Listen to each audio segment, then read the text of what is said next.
ہم نے فیصلہ کیا کہ جناب ہم فرنٹ لائن سٹیٹ بن جائیں گے امریکہ کی وار آن ٹیرر۔ میں اس وقت ایک سیٹ تھی میری، تب بھی میں بار بار کہتا تھا کہ اس سے جنگ سے ہمارا تعلق کیا ہے؟ القاعدہ افغانستان بیٹھی ہوئی ہے، ملیٹنٹ طالبان افغانستان میں، ہمارے پاس تو وہ بھی نہیں تھے۔ ہم نے کیا کیا ہے کہ ہم ان کی جنگ میں شرکت کر دیں؟ فیصلہ یہ کیا گیا کہ نہیں جی، امریکہ بڑا ناراض ہے،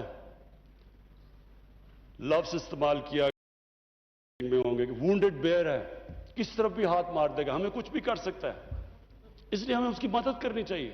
ہاں مدد کریں، دہشت گردی ہوئی تھی، ہمیں ان کی مدد کرنی چاہیے، لیکن جو ہم نے کیا اس کے بعد،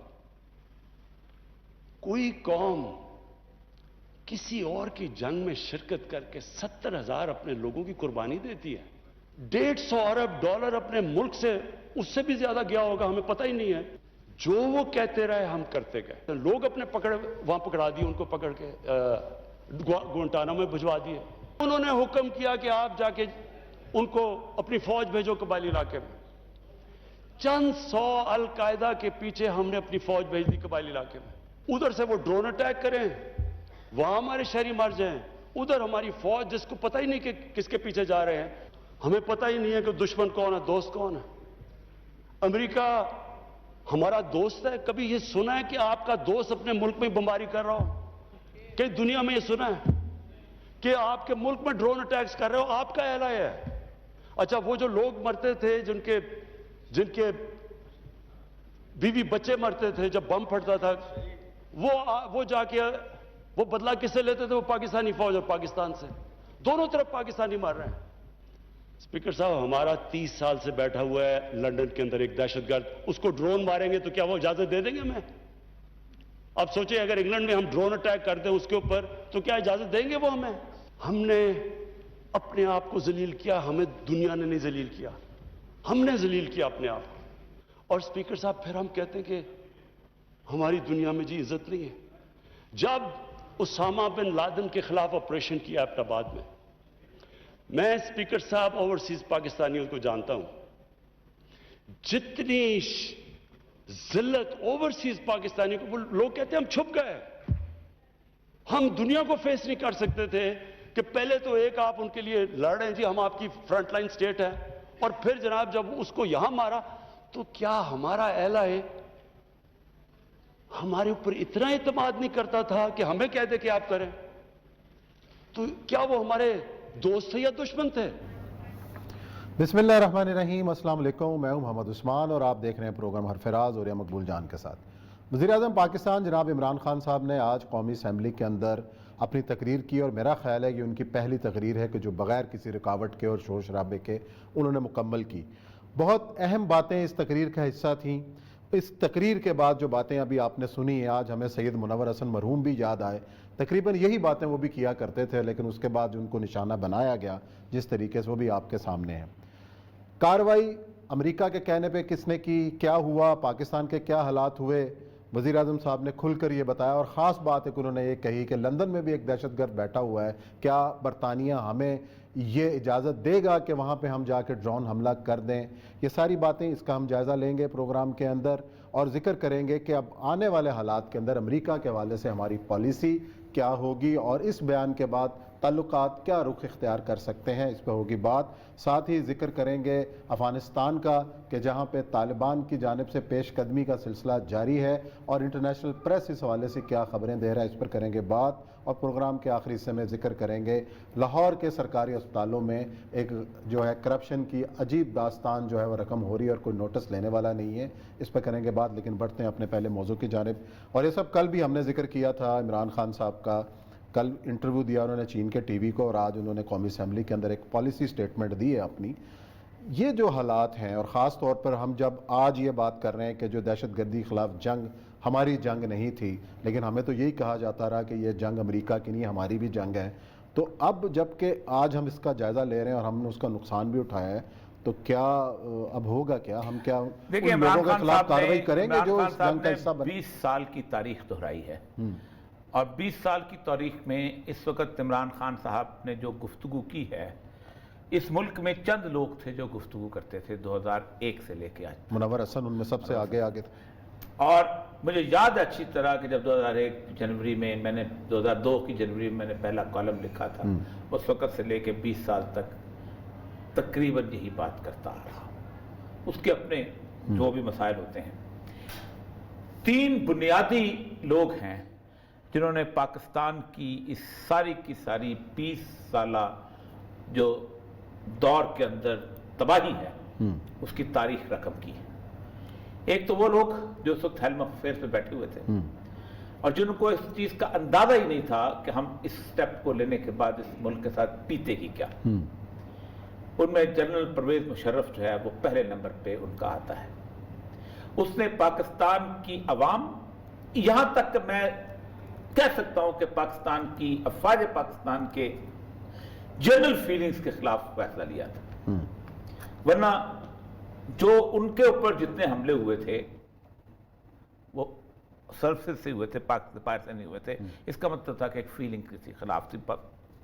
اس کے باوجود انہوں نے یہ سٹیپ لیا اور چند ٹکوں کی خاطر پاکستان کا مستقبل جو ہے وہ داؤ پہ لگایا گیا.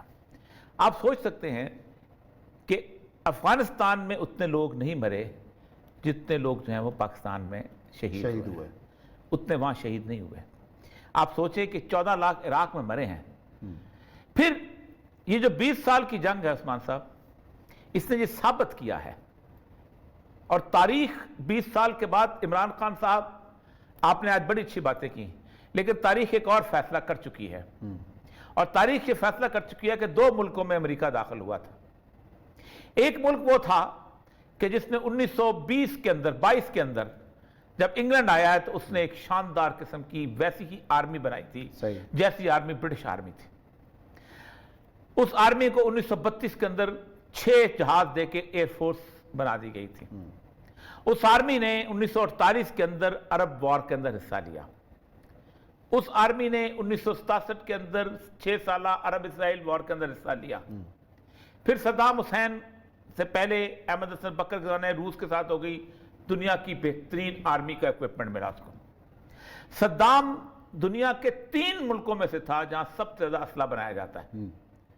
آپ اندازہ کریں کہ لیزر گائیڈڈ میزائل وہیں بنتے تھے، ڈرونز وہیں بنتے تھے، باقی ساری چیزیں بنتی تھیں. جس دن 2003 19 مارچ کو امریکہ نے وہاں حملہ کیا ہے، اس دن صدام کی اپنی آرمی 5,37,000 تھی، 6,27,000 ریزرو فوج تھی، 50,000 اس کی اسپیشل گارڈ تھی، 29,000 فدائین صدام تھے اور 17,000 اسپیشل گارڈ تھے. یہ اس کی انفینٹری تھی. صحیح. اس کے پاس 2,000 ٹینک تھے. اس کے پاس 3,500 آرمی آرم پرسونل وہیکلز تھے جسے APC کہتے ہیں. اس کے پاس انفینٹری پرسونل وہیکلز تھے.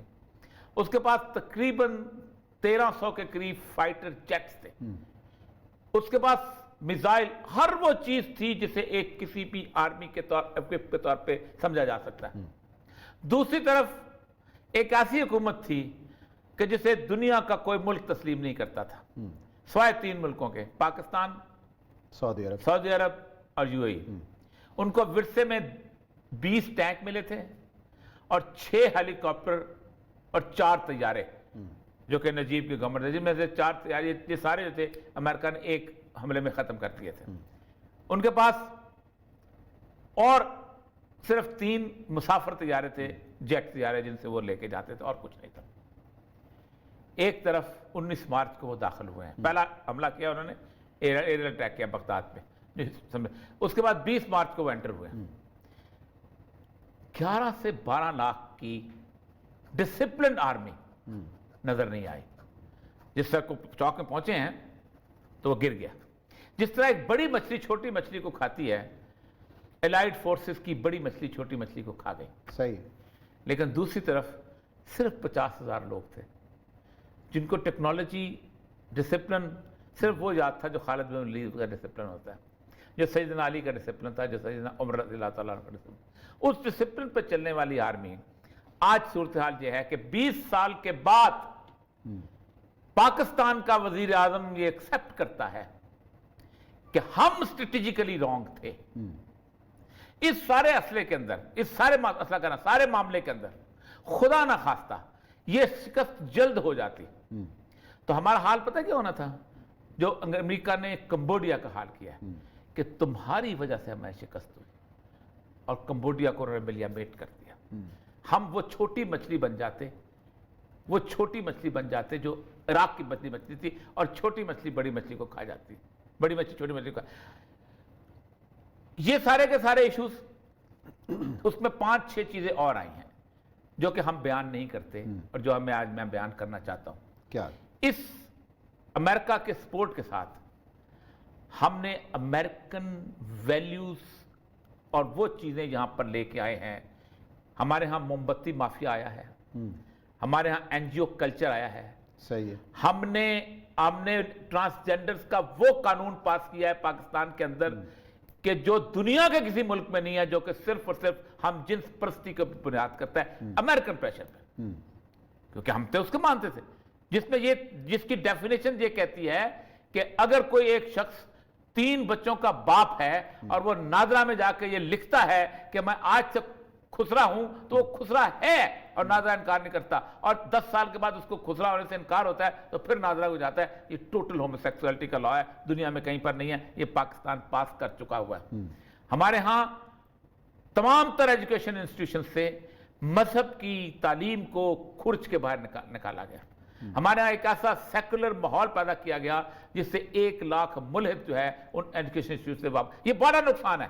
خان صاحب یہ نقصان نہیں گن رہا، 70,000 لوگ ہیں، اللہ تعالیٰ خان صاحب کو اس چیز کا ادراک ہے؟ نہیں ہے۔ 70,000 یہ ادراک ہے کہ ہم نے ڈومیسٹک وائلنس، اس کا ادراک نہیں؟ ڈومیسٹک وائلنس کا قانون پاس کیا، ہم نے پاس کیا۔ ہم نے اپولوجیٹک رویہ اختیار کیا فرانس کے صدر پہ بھی، ہم نے اپولوجیٹک رویہ اختیار کیا خاکے بنانے کے بھی، ہم نے اپولوجیٹک رویہ اختیار کیا ان تمام قوانین کے اوپر۔ سب سے توانا آواز خود خان صاحب کی تھی اس معاملے میں، وہی نا، مغرب کی تک پہنچی، اور جو وہی میں نہیں، وہ اپنی جگہ، میں اوور آل بات کر رہا ہوں کہ ان 20 سالوں میں ہمارے ساتھ ہوا کیا۔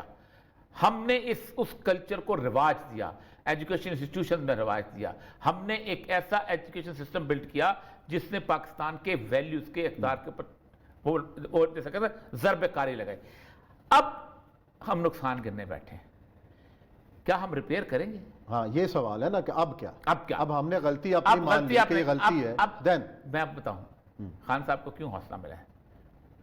یہ 2018 میں حوصلہ کیوں نہیں تھا؟